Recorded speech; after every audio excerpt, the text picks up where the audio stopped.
네, 안녕하십니까 13기 여러분. 저는 화학 1강 기체에 대해서 강의를 하게 될 일과의 정석의 김두현 T라고 합니다.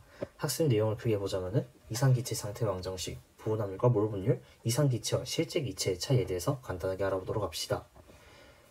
우선 저희의 이 자료는 학교 학습지 자료를 바탕으로 되어 있고, 이 학교 학습지 사용을 허가해주신 하지원 선생님께 먼저 감사의 말씀드리면서 강의를 시작하도록 하겠습니다. 자, 기체 압력입니다.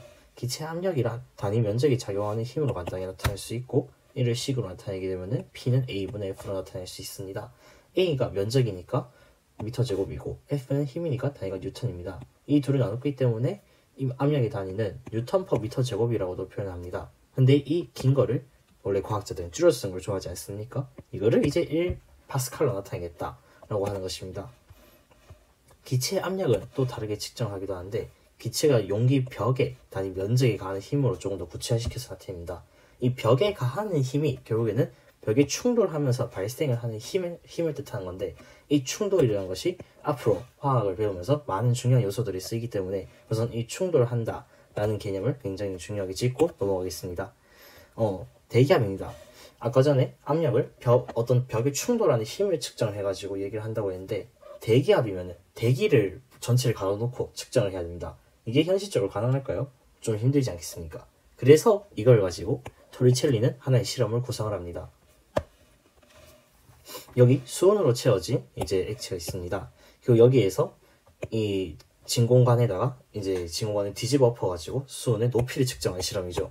여기서 보시면은 이 수온의 높이가 76cm입니다. 이게 의미하는 바가 무엇일까요? 이 기존 다른 수온보다 튀어나와 있는 이 76cm의 수온 기둥이 누르는 압력이 이 대기압이 누르는 이 크기와 같다는 뜻입니다. 그렇기 때문에 이 관점을 통해서 1기압은 76cm의 수온 기둥의 높이와 같다라고 표현할 수 있고, 그 다음 1mm의 수온 기둥에 나타나는 압력을 1토르라고 하면은 이는 760토르라고도 설명할 수 있습니다.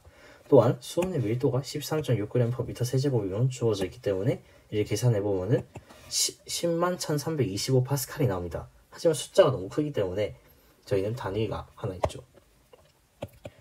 킬로미터라고 하면은 1000m지 않습니까? 근데 이거를 헥토미터라는 단위를 이제 쓰면은 이게 100m를 의미합니다. 즉, 이 헥토라는 적도는 100을 뜻하는 거죠.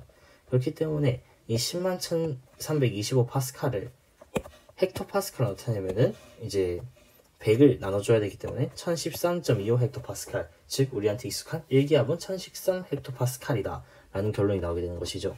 자, 예제 1번을 보도록 하겠습니다. 이 760mm HG가 어떻게 101,325파스칼이 되는지를 계산을 해보라는 문제죠. 우선은 압력의 정의입니다. 이걸 이용하면 될 듯한데요. 자, 여기서 작용하는 힘이 무엇일까요? 이 그림을 통해서 봤을 때 작용하는 힘은 공기에 작용하는 중력이라고 할 수 있습니다. 따라서 이를 A분의 mg로 전환시킬 수 있겠고요. 그 다음에 질량은 밀도와 부피의 곱으로 나타낼 수 있기 때문에 ρVg로 표현할 수 있습니다. 그런데 이 A분의 V, 면적을 부피로 나누면 무엇입니까? 길이죠. 그리고 이를 이 아까 전에 윗 그림에서 나타내게 되면은 이 높이가 되는 것입니다. 따라서 우리는 이 기압을 로지 h로 표현할 수 있게 되는 것이고, 이 변형된 식에서 이제 값들을 넣어주면 되겠습니다. 이를 다시 헥토파스칼 단위로 나타내면은 이렇게 나타낼 수 있겠습니다. 자, 이 예제 같은 경우에는 기본적인 개념을 위한 도구이기도 하지만, 또한 이 앞으로 나올 내용을 이해하거나 또한 이전에 나온 내용들을 이해하는데 많은 도움을 주기 때문에 이런 예제들은 하나씩 풀고 넘어가도록 하겠습니다. 이 수온 같은 경우에는 1기압을 나타내는데 76cm 길이의 수온 기둥의 높이가 필요했지만, 물로 이걸 표현하려면은 10m. 그다음 공기는 어떻게 재야 될까요? 간단히 생각하면 됩니다. 대기권의 영역이 어디까지, 공기가 어디까지 존재할 수 있는지 영역을 알아보면 됩니다. 지구가 있다면은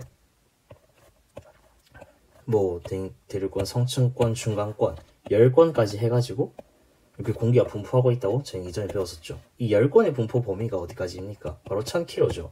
이 이상 밖으로는 공기가 존재하지 않는 우주로 저희가 정의를 내립니다. 그렇기 때문에 공기 같은 경우에는 1000km의 공기 기둥이 이제 1기압을 뜻한다 라고 생각을 해주시면 되겠습니다. 또한 이 수온과 물 같은 경우에는 둘 다 액체이기 때문에 이 높이 차를 이용해서 각각의 밀도를 구하는 문제가 나올 수도 있는데요. 예를 들면 물의 밀도는 1g/cm인 걸 알고 있습니다. 혹은 이를 변화시키면은 1000kg/m이 되기도 하죠. 이를 이용해서 이 높이를 알고 물의 밀도를 할 때 수온의 밀도는 얼마인가를 계산하는데 이런 문제 나옵니다. 이런 문제 같은 경우에는 간단하게 비례식을 세우면 좀 더 빠르게 풀 수 있습니다. 밀도는 부피분의 질량이기 때문에 사실상 여기서 부피는 이 높이에 비례하지 않습니까? 그렇기 때문에 이 그림에서는 밀도는 높이에 반비례한다고 표현할 수 있기 때문에 이렇게 비례식을 세워주면은 수온의 밀도가 13.6g/cm인 것도 금방 구할 수 있게 되는 것입니다. 온도가 일정할 때 일정량의 기체의 부피는 압력에 반비례한다라는 이런 법칙이었습니다. 하지만 여기서 이제 일정한 조건이 무엇인지 간단하게 짚고 넘어가도록 하죠. 우선은 위에서도 제시되어 있지만 온도가 일정할 때, 하지만 온도만 일정한다고 되는 것은 아닙니다. 여기서 몰수, 기체의 몰수도 일정해야겠죠. 이렇게 두 개가 일정할 때 이제 잠깐 화면상 올라가 있었습니다. 이렇게 두 개가 일정할 때 이제 P와 V가 변하는 식이 바로 보일의 법칙입니다. 여기 간단히 그래프가 주어져 있죠. 이렇게 1, 2, 3, 4, 5, 6 총 6개의 그래프가 그려져 있는데 이 6개의 그래프 중 어떤 온도가 가장 높을까요? VV는 일정이라고 하지 않았습니까? 근데 이 일정한 값이 어떠냐가 즉 온도를 결정하는데, 그렇기 때문에 여기서 1번 같은 경우에는 P와 B를 곱하면 이렇게 넓이 두 칸을 차지하고 있죠. 즉 얘의 온도는 사실상 두 칸에 비례한다로 받아들이면 되겠습니다. 반면에 2번 같은 경우에는 총 4칸을 차지하고 있지 않습니까? 이렇게 그러면은 2번의 경우가 1번의 경우보다 넓이가 2배이므로 절대 온도로 봤을 때도 온도가 2배가 되는 걸 알 수 있는 거죠. 즉 PB를 곱했을 때의 값이 크면 클수록 T는 점차 상승함을 알 수 있겠습니다. 자, 샤르의 법칙입니다. 얘도 중학교 때 다들 배우고 넘어오셨을 겁니다. 얘는 반대로 압력이 일정할 때 부피와 온도의 관계를 설명하는 것입니다. 압력이 일정하다고 설명했고 여기서에서도 몰수는 일정하다고 둬야 됩니다. 자, 0도일 때 어떤 기체가 있습니다. 이 기체를 가열해서 273도가 되면은 이 기체 부피가 어떻게 될까요? 이거에 대해서 궁금증을 해결해 준 게 샤르의 법칙인 겁니다. 근데 이 도시 같은 경우에는 어떻게 보면은 영도시라는 게 물이 어는 온도라고 정의가 되어 있기 때문에 조금 비과학적인 면도 있습니다. 0이라는 게 어떻게 보면은 시초점이고 가장 시작점이어야 되는데 그럼 0보다 더 낮은 온도가 존재를 하고 그렇게 되면 수식적인 면에 성립을 하기가 좀 어려운 면도 있습니다. 그래서 이를 절대 온도로 나타내게 되면은 사실상 V는 T에 비례한다고 표현할 수 있는 것이죠. 0도 같은 경우에도 273켈빈이고 얘 같은 경우에는 546켈빈, 즉 237켈빈의 2배이기 때문에 사실상 부피와 2배를 낸다고 했을 때 더 받아들이기가 쉬운 것이죠. 그래서 이 식은 이렇게 V는 KT의 형태로 나타낼 수 있겠습니다. 이 그래프 같은 경우에는 이제 각 온도에서 다양한 압력을 나타냈는데요. 이 압력이 어디가 더 세고 어디가 더 약한지를 알아내는 능력도 있어야 됩니다. 보일-샤르를 이제 엮어보도록 하겠습니다. 보일 법칙 같은 경우에는 PV를 곱한 값은 일정하다, 뭐 사실 온도에 비례한다 라고도 표현을 하기도 하지만 샤를 법칙 같은 경우에는 온도와 부피는 비례한다 라는 거였죠. 그러면은 이들을 엮어보면은 T분의 PV 값은 일정하다, 뭐 사실 PV의 곱은 온도와 비례한다 라는 얘기랑 동일하기도 하죠. 그래서 이를 통해서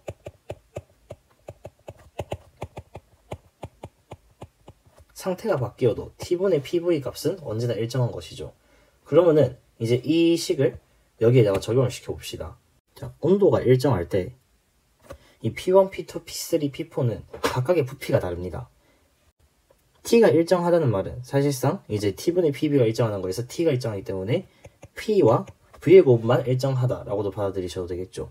근데 여기서 P와 V의 곱이 가장 큰 게 P와 V의 곱이 일정한데 여기서 V의 값이 가장 큰 게 바로 P1이고 V의 값이 가장 작은 게 바로 P4입니다. 그렇기 때문에 V값이 작다는 말은 즉 P값이 크다는 게 되고, 여기서 V값이 크다는 말은 곧 P의 값이 작다는 의미겠죠. 그래서 얘네들의 대소관계는 이렇게 나타낼 수 있겠습니다. 아보가드로의 법칙은 온도와 압력이 일정할 때 부피는 몰수에 정비례한다. 뭐 사실 간단히 생각해보면 뭔가 당연한 것 같지만 이거의 다른 의미를 보게 되면은 이런가 싶을 수도 있습니다. 온도와 압력이 일정하면은 종류에 관계없이 같은 부피 속에는 같은 수의 입자가 존재한다는 것입니다. 이 그림을 보시면은 수소, 산소, 그리고 수증기입니다. 얘네들은 각각 다른 분자고 심지어 수소와 산소가 반응을 해가지고 수증기가 생겨납니다. 하지만 같은 부피 안에서는 수소든 산소든 수증기든 분자량이 다르더라도 얘네들이 존재하는 개수가 동일하다라는 것입니다.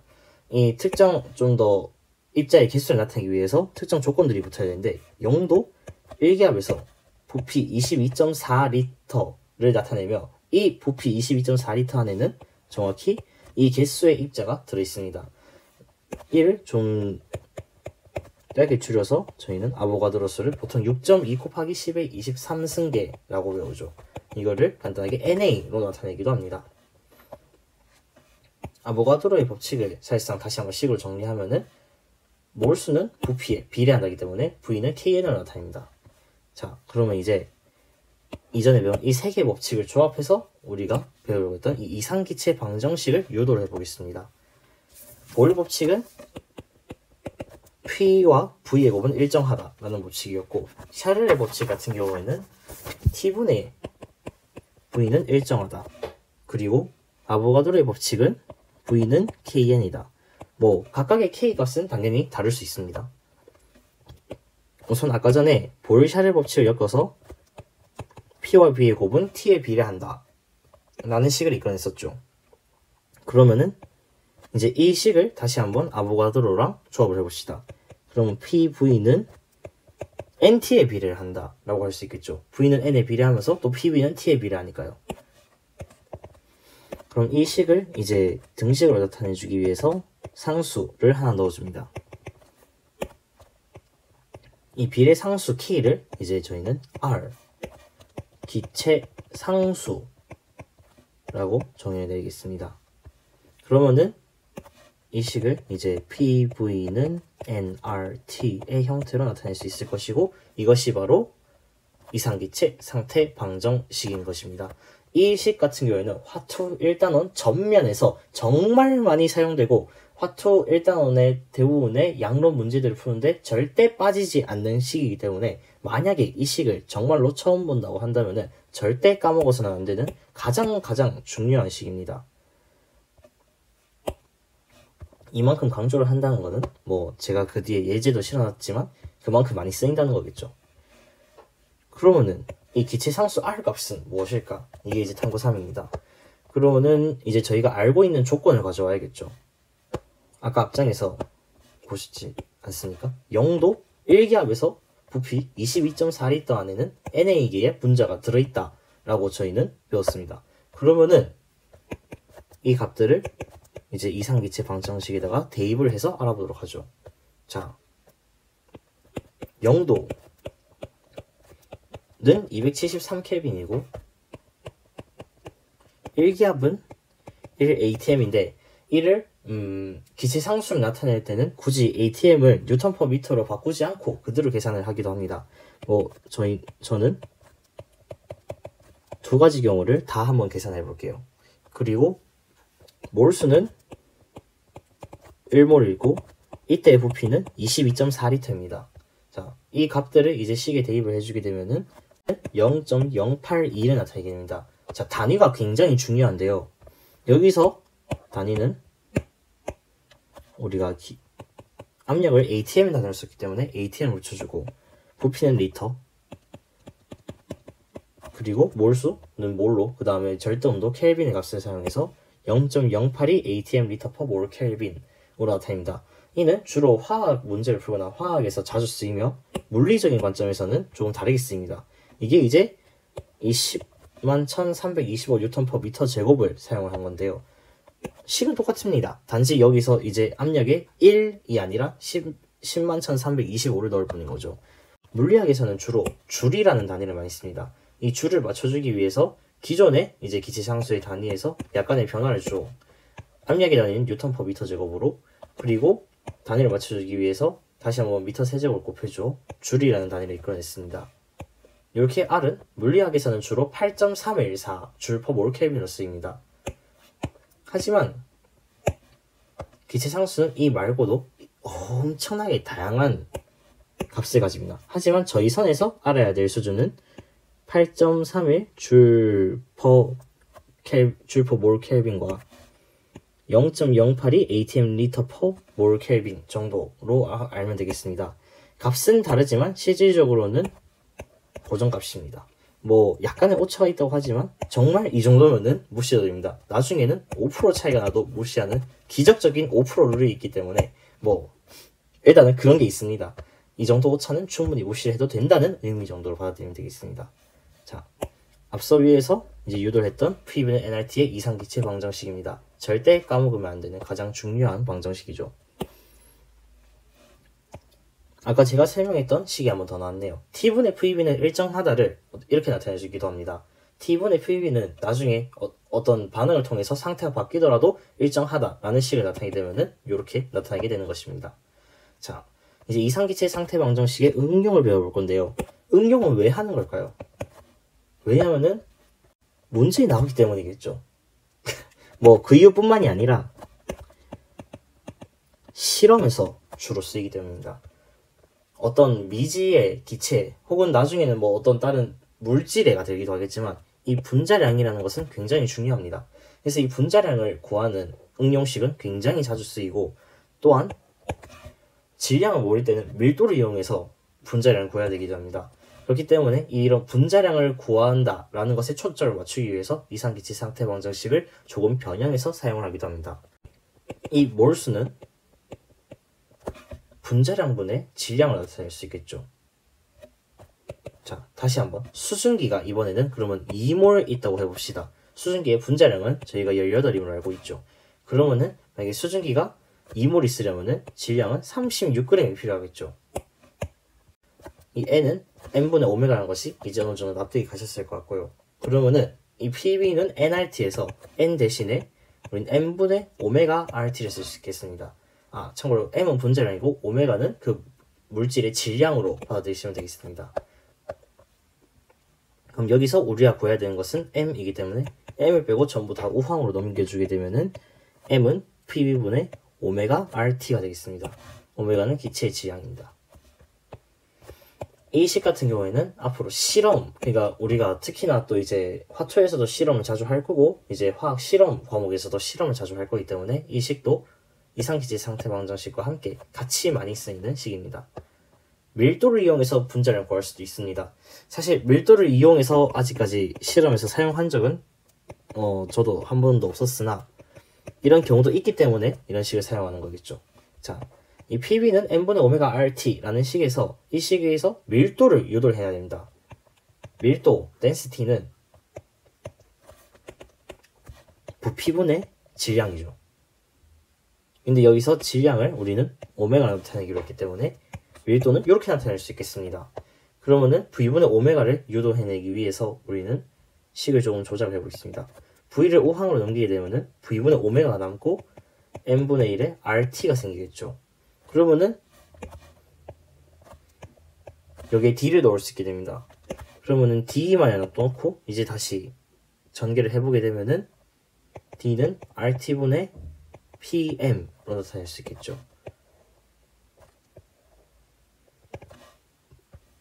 따라서 이제 기체 압력과 분자량 그리고 그 당시 온도를 알게 되면은 이제 기체의 밀도를 알 수 있게 되고, 또한 밀도를 안다면은 역으로 압력과 온도를 알 때 분자량을 구해낼 수도 있습니다. 이렇게 분자량을 구해내는 두 개의 식에 대해서 알아보았습니다. 그러면은 간단한 예제들을 풀어보죠.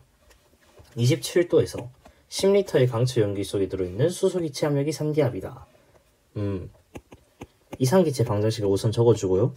여기에서 이제 각각의 단위를 맞춰줘서 적어주면 되겠습니다. 이 화학에서는 그냥 3기압이다라고 하면은 3atm으로 받아들이시고 기체 상수를 주로 0.082를 쓰기 때문에 그대로 3을 넣으시면 됩니다.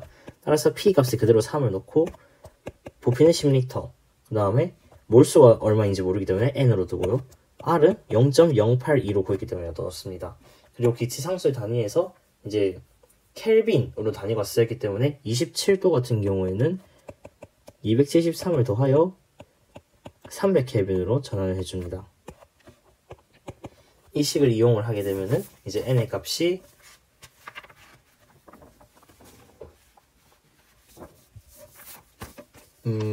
제가 빠르게 한번 암산해 보겠습니다. 오케이. N은 1.22몰임을 알 수 있습니다.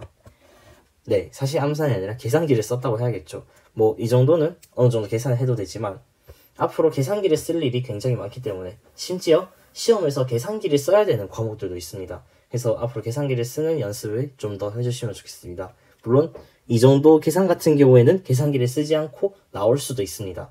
그저 82분의 100을 나눠주기만 하면 되기 때문에 그냥 계산을 해도 되겠죠. 이 정도 같은 경우에는 대부분 소수 둘째 자리에서 반올림하여라 라는 식으로 문제가 많이 출제되기도 합니다. 두 번째 예제입니다. 27도, 얘도 똑같이 300켈빈이겠죠? 570mm의 지지. 압력의 단위가 좀 신기하게 나왔습니다. ATM의 단위가 아니죠.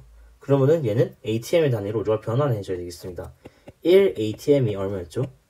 760mm의 지지였습니다. 그렇기 때문에 570mm의 지지라면은 양변에 76분의 57을 곱해야겠죠. 그렇기 때문에 76분의 57 ATM이 되겠습니다. 또한 얘는 간단히 기하분수를 나타내면은 4분의 3 ATM으로 편안하게 표현할 수 있겠습니다. 이때 4.1리터의 질량이 5.5g입니다. 이때 기체의 분자량은 얼마일까? 분자량을 구하는 문제가 나왔습니다. 그러면은 우리는 이제 이 식을 이용을 해야겠죠. 변형된 이상기체 상태 방정식에서 4분의 3 ATM 곱하기 4.1리터는 분자량 n분의 질량 5.5에 0.082 300켈빈을 대입을 해주게 되면은 분자량이 깔끔하게도 모두 약분이 44g/몰이 나오게 됩니다. 혹시 이 분자량을 가진 게 무엇인지 알 수 있을까요? 44라면은 우리는 이게 합리적으로 CO2가 아닐까 조심스럽게 추측을 해볼 수 있겠습니다. 물론 그게 아니라 CO2가 아니라 다른 물질일 수도 있겠죠. 예를 들자면 뭐 N2O라든가. 이 둘 다 분자량이 44이기 때문에 주로 자주 나오는 숫자들이기도 합니다. N2O가 44고 NO2가 46, CO2가 44. 뭐 40대 분자량에서는 주로 이렇게 세 분자가 자주 등장하는 편입니다. 뭐 어쨌든 분자량은 44g/몰임을 알 수 있겠습니다. 기체 반응의 화학 양론입니다. 자, 이 식은 이제 화원을 선행을 하셨거나 아니면은 한 번쯤이라도 화학의 문제를 풀어보셨으면은 이 식이 굉장히 중요하다는 사실은 알 수 있을 것입니다. 몰수비는 이 반응식의 개수비이자 부피비이지만 질량비는 아닙니다. 왜냐? 분자량은 반응에서 이 직접적으로 나타내는 정보는 아니기 때문이죠. 문제를 한번 풀어볼까요? 자, H2O2. H2O2의 분자량은 우선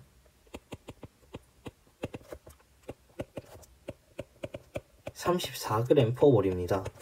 그런데 이 H2O2 1.36L를 썼다고 했죠. 그리고 300켈빈에 0.8 ATM. 또한 과산화수소 H2O2의 밀도가 1g/ml로 주어져 있습니다. 따라서 이 말은 즉슨 H2O2 1360g이 있었다는 뜻이죠. H2O2 1360g은 34g/몰에 40배이기 때문에 이는 H2O2에 40몰이 있었음을 알 수 있겠습니다. 그러면 이 40몰을 이 반응식에 이 H2O2 40몰의 반응물을 이 반응식에서 반응하여 이제 생성물이 생성이 됐겠죠. 여기서 우리는 발생하는 산소의 부피를 구할 것입니다. 이 H2O2 40몰이 완전히 분해를 했다라면은 O2는 이 반응 개수 비에 따라 가지고 20몰이 형성이 될 것입니다. 그럼 이 O2 20몰이 차지하는 부피는 얼마일까요? 여기서 이제 우리의 전설의 공식 이상기체 상태 방정식이 등장할 때입니다. 자, 0.8 atm에서 부피는 모르겠고 몰수는 20몰, 기체 상수는 0.082, 그 다음에 온도는 300켈빈입니다. 이 조건에서 부피를 구해주게 되면은 615리터라는 어마어마한 부피가 나오게 됩니다. 이게 이제 과산화수소를 분해시켰을 때 나오는 산소의 부피입니다. 이렇게 이 문제 같은 경우에는 이 화원 개념과 화투 개념을 적절히 섞어서 나타낸 좋은 문제입니다. 네, 그럼 이 문제까지 봐서 잠깐 중간에 끊었다 가겠습니다. 이 뒤에는 이제 분자량 측정하는 실험과 그 다음에 부분합, 몰분율에 대해서 알아보도록 하겠습니다.